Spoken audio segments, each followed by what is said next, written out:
Yo, what's going on, guys? It's your boy, A Typical Security Guard, coming to you tonight with a Observe and Report podcast. I've had an amazing day today. Conducted 3 interviews that are going to be going on to our site here pretty soon. But I want to talk to you guys about the recent situation that I put up a post on, I believe it was Sunday, where the guy walked into the store carrying a firearm. I put up in the community question on how you guys would respond to that, what your thought process would be. And I want to kind of share with you kind of where I was. Now, these types of situations are a little bit difficult for me. As much as I want to share information with you guys, I do work for a company. I do represent a corporation. So everything that I'm talking about today, this is my own personal opinion.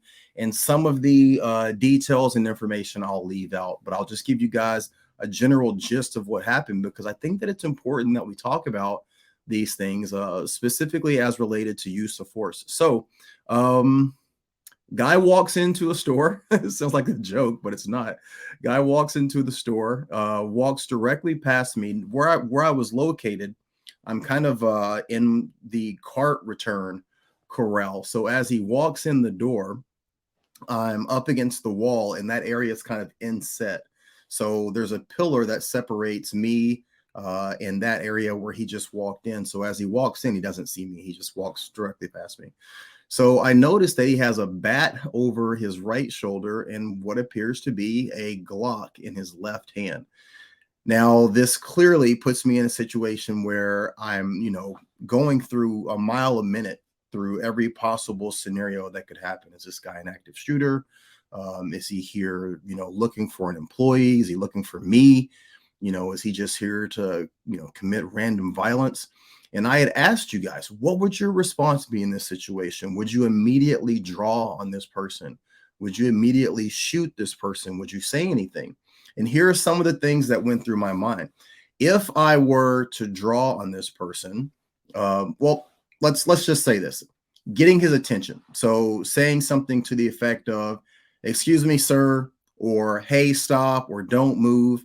He literally had the gun in his hand. It wasn't in a holster. It wasn't in an open carry position. It's in his hand with his finger close to, not on, but close to the trigger. One of the things that I worried about was if I were to alert him that I was there or startle him in any way, would he turn, thus putting me in a position where now I have to respond potentially with deadly force. So that was one thought. The second thought was if I were to try and tase him or do anything like that, what would that cause him to actually start to fire the firearm, or if I were to miss or anything like that? Going hands-on, a host of different things. And the thought of drawing and trying to get him to put the gun down, that was an option as well. But two things that I want you guys to think about when we are talking about working in security, specifically working for corporations, working in these large public settings. There's a couple of things that you have to be very aware of. Now, a lot of channels are going to play up on the thought process of tactical movements or tactical motions or tactical principles. And guys, that's an important aspect of what we do.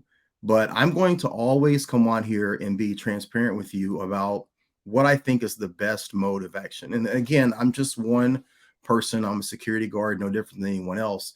But I've been kind of painted with this brush,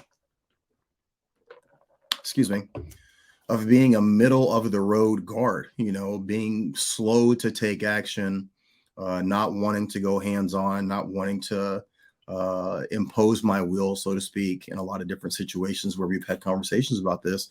But there's a reason for that, guys. You will get paid in security based on what you know. You will make, a salary or a wage based on what you can do and what you can bring to the table. You will make a lot of money, and you will find yourself in very high places around very wealthy and powerful people. And you will be in a position to make a lot more money when you understand what not to do and when not to do something. And that takes a lot of time and experience, and it takes a lot of humility and understanding of a lot of nuanced situations. That's not sexy, but that's, part of being a professional, and that's what we're being hired to do. One of the concerns that I had is that, and again, let me backtrack here. Two things that we have to be very, very good at in security. Number one is observing our situation, and number two, articulating our actions. For deadly force to be employed, for you to use deadly force, three things have to be present. Okay. That is the means of someone doing grave bodily harm or injury, the opportunity, and the intention. Well, clearly, walking in with a gun in your hand, that is the means to do grave bodily harm or damage. Having a completely full grocery store gives him every opportunity to do something to harm people, right? There's plenty of people there. But there was nothing about his intention that gave me any indication that he actually meant harm to anyone. So, aside from the fact that he simply had a gun in his hand, there was no intention there. He didn't come in saying, I'm going to fucking kill somebody. He didn't walk in and say, everybody on the ground. He didn't head towards, the customer service area. He wasn't sweating. He wasn't frantically pacing. He literally just walked right in, walked through the store, made a big loop, and basically walked out. So, being aware of his intention and watching him, keeping an eye on him, and being in close proximity to him, again, he didn't see where I was. That's the thing that really stopped me from taking any immediate action other than instituting the emergency plan, contacting the police, giving him a play by play of where he was, what he was wearing, what he was doing, what he was carrying, all of these things. But there was no intention, as far as I could see from my professional view and experience, any intention of him doing something nefarious. Now, that seems almost insane to say, right? But if you think about it, people do stupid things. People do stupid things all the time, right? I had a situation a couple of weeks ago where someone left their child in the back seat of the car. This kid was 3, 4 years old. Now, I believe this mother might have been Hungarian or Ukrainian or Russian. That's no excuse, but she did something very stupid. And when we approached her on it, when we talked to her about it, she says he was sleeping. I didn't want to wake him up. Now, I don't know what the culture is like in those areas. I don't know where she's from, but by my standards as a person, as a father, right? That is not okay. By the standards here in the United States, that is not okay. I don't know where this woman is from. I don't know her background. I don't know what she's been through. I don't know her situation, but she did something that was very, very stupid that could have led to a very bad situation.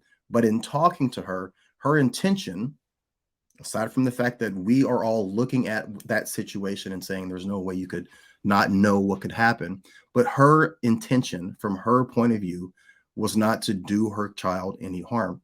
And you have to understand the I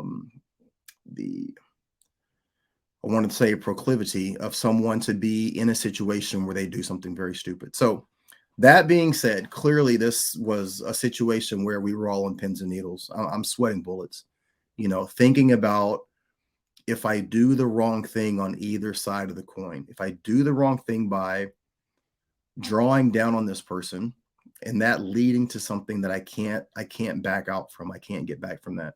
If I have to fire because he responds in a way that puts me in fear for my life, or if I allow this person to continue on his forward path and he shoots someone, am I then responsible for that? And guys, if you have not been in this situation, it's a very difficult place to be. Um, it was hard. It was hard. And all of this is happening, in a split second, right? I was extremely calm. I was able to relay all the information to all of the pertinent people that I needed to be talking to at that time. Keep eyes on this person, follow his movements, and be ready. But I did not engage him in a way that, a lot of times when I'm thinking about these situations, I didn't engage him in a way that I thought that I would. And again, it's because those three things, those three pillars, they weren't met at that moment. And that's his intention. You want to be able to gauge what people are going to do or what they are intending to do based off of their actions. And there was nothing about his actions short of the stupidity of walking in with that firearm. Now, that being said, as he gets outside, as he gets across the street, he is confronted by the police. Police apprehend this guy, they arrest him. He's got a warrant, they take him in. And when the cops come back over to do kind of an after action with us and give us the police report, give us the case number, they inform us that the firearm was indeed a fake firearm. It was not a real firearm. Now, I want to show you guys something. This is my SIRT pistol, okay? This is a SIRT pistol that has a laser. You might be able to see the laser there. This is a training pistol. This is a training pistol with an actual rail light that's mounted to it. And the magazine comes out, right? Just like that. It does not reciprocate. The slide does not reciprocate. But if you see somebody walk in to a store, aside from the fact that it has the red front like that, okay? But if you were to see somebody walk into a store carrying this, and by the way, the magazine that was attached was a drum style magazine just like this. This is for my CZ Scorpion, but you guys have all seen drum magazines just like this that will attach to a magazine receptacle on a firearm. Now this one, the SIRT pistol, and again, I don't currently have a drum that will fit a 9mm pistol, but that is exactly what he was carrying. Something that looked just like this. That is exactly what it looked like. So imagine seeing that walk directly past you. That looks like a real gun. The police officer told me, he says, listen, if you were to have fired on this person, you would have been 100% justified. He's menacing. He's walking in. He's carrying something that is creating an environment that is, making people fear for their life. The situation of this being a grocery store, there being multiple mass shootings that have happened in grocery stores, the shootings that have happened directly in proximity to where the store is, very, very close to the store. He says, listen, no one would have faulted you.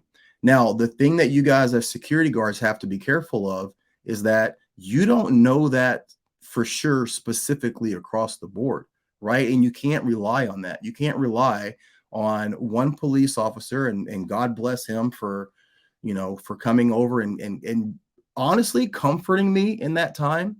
But you don't know how the district attorney or a grand jury or your company or the contract holder, you don't know how they're going to respond to you utilizing deadly force in a situation that, now that we're past that situation, right?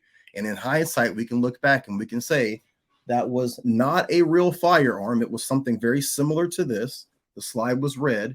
It was a real drum magazine, but at that time, he did not pose a deadly threat. Technically, right? But I didn't know that at the time. So it's a coin flip. And guys, if you're quick to take the attitude that you are going to go gung ho and you're going to be the tactical master on the scene, and you're going to engage people with deadly force, I understand that. I get that. I have also made that decision that I am 100% willing to do that, but we have to proceed with caution. You cannot take that bullet back. Once you squeeze that trigger, the next series of events is somewhat out of your control. In a crowded grocery store on a Sunday, where that person was standing, the backdrop was full of people. It's full of children. It's full of employees. It's full of vendors. It's not you on a range. There are people everywhere, and you're responsible for that bullet, that round. You're responsible for everything that happens once you pull that trigger, and you cannot be wrong. So what I would like to leave you guys with today is understanding the importance of knowing those three things that you have to have present before you engage in use of deadly force. When I say engage in use of deadly force, I'm talking about simply initiating that process, drawing that firearm, bringing it to SOOL, bringing it to low ready, bringing it to high ready, presenting or getting to presentation with that firearm, giving commands and being ready to pull that trigger. you are initiating the steps of deadly use of force, right? So understanding what has to be met before you do that, and also understanding the ramifications all the way around 360 degrees. What could happen if you do this? What happens if you miss? What happens if you violate that safety rule and you go past your backstop and you harm someone else, right? Also, what happens if you don't act, right? All of these things are so important to understand that I can't sit here and no matter what anybody else tells you on YouTube, no one can tell you what you should or what you should not do other than understanding the ramifications of either taking action or not taking action. And I wanted to come on here and I wanted to make a video or kind of talk about this the day after it happened, but I caught myself. I needed to take some time and process what happened because that was a very, very, very emotional situation. It was an emotional situation going through the gambit of, should I do this or should I not? And everything that could happen coming from those two decisions. So I look forward to hearing your comments, your thoughts on this. If you've been in a situation like this, if you've experienced something like this, and just basically your thought process on what we're talking about here and potentially being in that situation. This is something that I'm bringing to the table, but this is a conversation where everyone, your opinion is valid and your opinion is needed. And let's open up that conversation so that we can talk about this before it happens to someone else and they're forced to make a different decision. Okay. All right, guys. Thanks a lot. Be great.